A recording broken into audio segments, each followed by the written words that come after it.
ನಮಸ್ಕಾರ. ಒಂದೇ ಮಾತರಂ. ನಿನ್ನೆ ಮಹಾರಾಷ್ಟ್ರದ ಸಮಾಜವಾದಿ ಪಾರ್ಟಿಯ ಶಾಸಕರಾದಂಥ ಅಬ್ಬು ಆಜ್ಮಿ ಔರಂಗಜೇಬ್ ಅವ್ರ ಬಗ್ಗೆ ಅಭಿಮಾನದ ಮಾತನ್ನು ಹಾಡಿರೋದು ನಾವು ಕೇಳಿದ್ವಿ. ಅದಕ್ಕೆ ಸಂಬಂಧಪಟ್ಟಂಗೆ ಮಹಾರಾಷ್ಟ್ರದ ವಿಧಾನಸಭೆ ಒಳಗಡೆ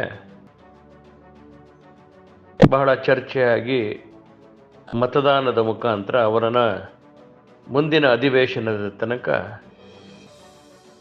ಅವರನ್ನು ಸದನಕ್ಕೆ ಬರದೇ ಇರೋ ರೀತಿ ನಿಷೇಧವನ್ನು ಹೇರಿದ್ದು ಕೂಡ ನಾವು ಕೇಳಿದ್ದೀವಿ. ಏನು ಈ ಚಾವಾ ಸಿನಿಮಾ ಬಂದ ನಂತರ ಏನು ಇತಿಹಾಸದ ಒಂದು ಸತ್ಯ ಘಟನೆಯನ್ನ ಬೆಳಕಿಗೆ ಚೆಲ್ಲೋ ಅಂತ ಪ್ರಯತ್ನವನ್ನ ಮಾಡಿದ್ರು. ಶಿವಾಜಿಯ ಮಗ ಸಾಂಬಾಜಿ, ಆತನ ಮೇಲೆ ನಡೆದಂತ ಆ ಅಮಾನುಷತೆ, ಅದರ ಬಗ್ಗೆ ಇವತ್ತು ವ್ಯಾಪಕವಾಗಿ ದೇಶದ ಒಳಗಡೆ ಚರ್ಚೆ ನಡೀತಾ ಇದೆ. ಚಾವಾ ಒಂದು ಮಹಾರಾಷ್ಟ್ರದ ಒಬ್ಬ ವ್ಯಕ್ತಿಯ ಚಿತ್ರಣ ಅಂತ ಭಾವಿಸಿದ್ರು ಕೂಡ ಇಡೀ ಭಾರತದ ಪರಿವೇಶದ ಒಳಗಡೆ ನೋಡಿದಾಗ ಒಂದು ರೀತಿ ಒಳಗಡೆ ನಮ್ಮ ದೇಶ ಯಾವ ದಿಕ್ಕಿನಲ್ಲಿ ಹೋಗ್ತಾ ಇದೆ ಅನ್ನೋದಕ್ಕೆ ಒಂದು ಉದಾಹರಣೆ ರೂಪದಲ್ಲಿ ಈ ಇಡೀ ಚರ್ಚೆಯನ್ನು ತೆಗೆದುಕೊಂಡು ಹೋಗಬೇಕು. ದೇಶ ಸ್ವಾತಂತ್ರ್ಯ ಆಗಿ 78 ವರ್ಷಗಳು ಕಳೆದಿದ್ದಾವೆ. ಭಾರತ ವಿಭಜನೆ ಆದಂಥದ್ದು ಧರ್ಮದ ಆಧಾರದ ಮೇಲೆ. ನಮಗೆ ಒಂದು ಪ್ರತ್ಯೇಕ ನಮ್ಮ ಧರ್ಮದ ಆಚರಣೆಗೆ ಬೇಕು ಅಂತೇಳಿ ರಾಷ್ಟ್ರ ಕೇಳ್ಕೊಂಡು ಹೋದಂಥವ್ರು, ಏನು ಅಖಂಡ ಭಾರತವಾಗಿದ್ದಂಥ ಭಾರತ ಇವತ್ತು ನಮ್ಮ ಕಣ್ಣು ಮುಂದೆ ಒಂದು ಕಡೆ ಭಾರತದ ರೂಪದಲ್ಲಿ, ಇನ್ನೊಂದು ಕಡೆ ಪಾಕಿಸ್ತಾನದ ರೂಪದಲ್ಲಿ, ಇನ್ನೊಂದು ಕಡೆ ಬಾಂಗ್ಲಾದೇಶದ ರೂಪದಲ್ಲಿ ನಮ್ಮ ಕಣ್ಣು ಮುಂದೆ ಇವತ್ತಿದೆ. ಒಂದಂತೂ ಸತ್ಯ, ದೇಶ ವಿಭಜನೆ ಆದಂಥದ್ದು ಧರ್ಮದ ಸಲುವಾಗಿ. ಏನು ಮಹಮ್ಮದ್ ಅಲಿ ಜಿನ್ನಾ ಅವತ್ತು ಧರ್ಮದ ಆಧಾರದ ಮೇಲೆ ಈ ರಾಷ್ಟ್ರ ಬೇಕು ನಮಗೆ, ನಾವು ಮತೀಯ ರಾಷ್ಟ್ರವನ್ನ ಮಾಡ್ತೀವಿ, ಥಿಯೋಕ್ರೆಟಿಕ್ ರಾಷ್ಟ್ರವನ್ನಾಗಿ ಆಗಬೇಕು ಅಂತೇಳಿ ಅವರ ಇಚ್ಛಾನುಸಾರವಾಗಿ ಈ ದೇಶ ವಿಭಜನೆ ಆಯಿತು. ವಿಭಜನೆ ಆದಂಥ ದೇಶದಲ್ಲಿ ಕೋಟ್ಯಾಂತರ ಜನ ಪ್ರಾಣಾರ್ಪಣೆ ಮಾಡಿದ್ರು, ಜೀವ ತೆತ್ತರು, ಅತ್ಯಾಚಾರ ಆಯಿತು, ಮಾನಪಮಾನ ಆಗಿದ್ದು ಸತ್ಯ. ಅದು ಒಂದು ಸೆಟಲ್ಡ್ ವಿಷಯ. ಧರ್ಮಕ್ಕೋಸ್ಕರ ದೇಶ ವಿಭಜನೆ ಆಗಿರ್ತಕ್ಕಂಥದ್ದು ಒಂದು ನಿಶ್ಚಿತವಾದಂಥ ಒಂದು ವಾಸ್ತವ ಸತ್ಯ. ಹಿಂದೊಮ್ಮೆ ನಾವೆಲ್ಲ ಒಂದಾಗಿದ್ದದ್ದು ಸತ್ಯ.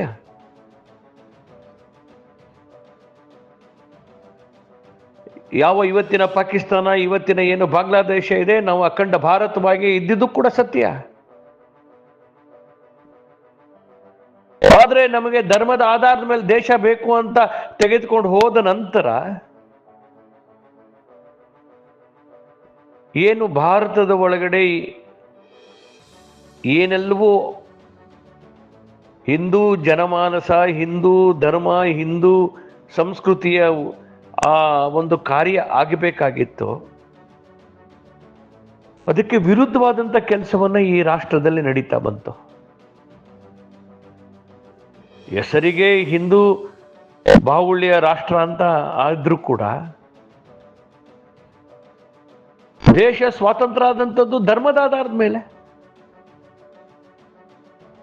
ಪಾಕಿಸ್ತಾನ ಆದದ್ದು ಮುಸಲ್ಮಾನರ ಆಧಾರದ ಮೇಲೆ, ಭಾರತ ಆದದ್ದು ಹಿಂದೂ ಆಧಾರದ ಮೇಲೆ.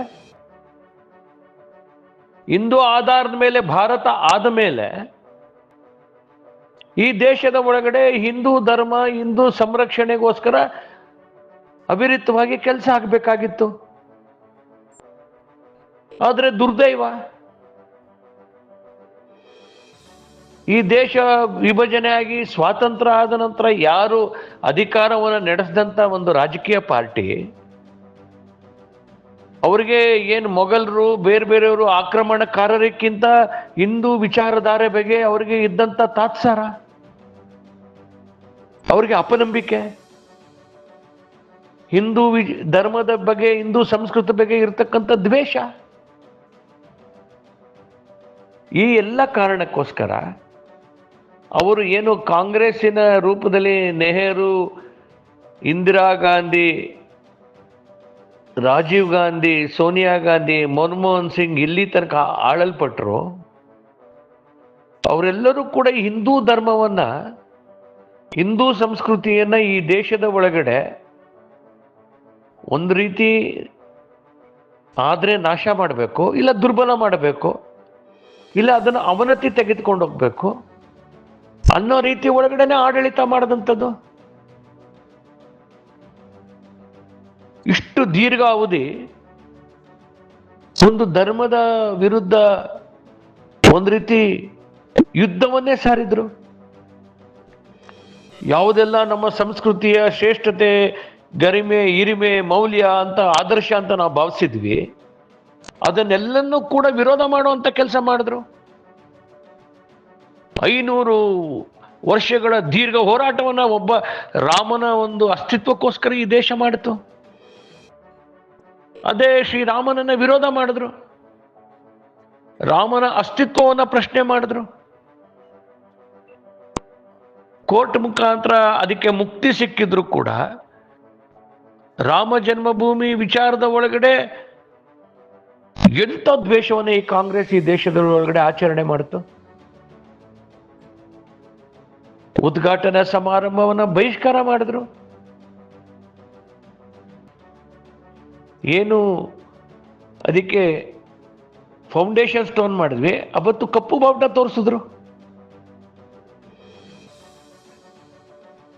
ಅಂದ್ರೆ ಒಂದು ರೀತಿ ದೇಶ ಸ್ವಾತಂತ್ರ್ಯ ಆದ ನಂತರನೂ ಕೂಡ ಒಂದು ರೀತಿ ನಮ್ಮ ದೇಶದ ಹಿಂದೂಗಳ ಸ್ವಾತಂತ್ರ್ಯಕ್ಕೋಸ್ಕರ ನಾವು ಇಷ್ಟು ದೀರ್ಘಾವಧಿ ಹೋರಾಟ ಮಾಡಬೇಕಾದಂತ ಅನಿವಾರ್ಯತೆ ಈ ದೇಶದ ಒಳಗಡೆ ನಿರ್ಮಾಣ ಮಾಡಿದ್ರು.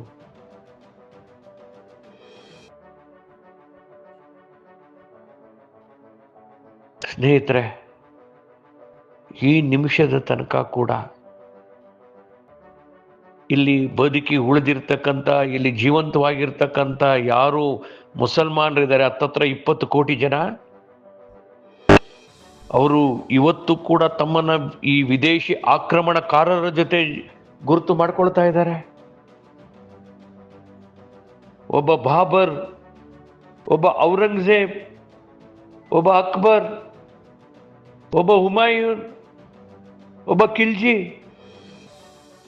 ತಮ್ಮ ಪೂರ್ವಜರು ಅಂತ ಗುರುತು ಮಾಡ್ಕೊಳ್ತಾ ಇದ್ದಾರೆ.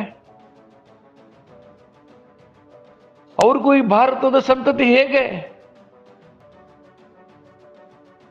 ಅಬು ಆಜ್ಮಿ ಕೊಟ್ಟ ಹೇಳಿಕೆ ನಂತರ ಈ ದೇಶದ ಮುಸಲ್ಮಾನರು ಹೇಳಬೇಕಾಗಿತ್ತಲ್ವಾ, ಒಬ್ಬ ಕ್ರೂರಿ ಮತಾಂಧ ಔರಂಗಜೇಬು ನಮಗೆ ಆದರ್ಶ ಅಲ್ಲ ಅಂತೇಳಿ. ಇವತ್ತು ಕರ್ನಾಟಕದ ಒಳಗಡೆನೂ ಔರಂಗಜೇಬನಂತ ಮಗ, ತಂದೆ ಔರಂಗಜೇಬನಂತ ಅಣ್ಣ, ಔರಂಗಜೇಬನಂತ ಬಂಧುಗಳಿರ್ಬೇಕು ಅಂತೇಳಿ ಅಪೇಕ್ಷೆ ಪಡುವಂತ ಮುಸಲ್ಮಾನರು ಇವತ್ತು. ಇದರ ಅರ್ಥ ಏನು? ಇವತ್ತು ಕೂಡ ಇಷ್ಟು ದೊಡ್ಡ ಸಮುದಾಯ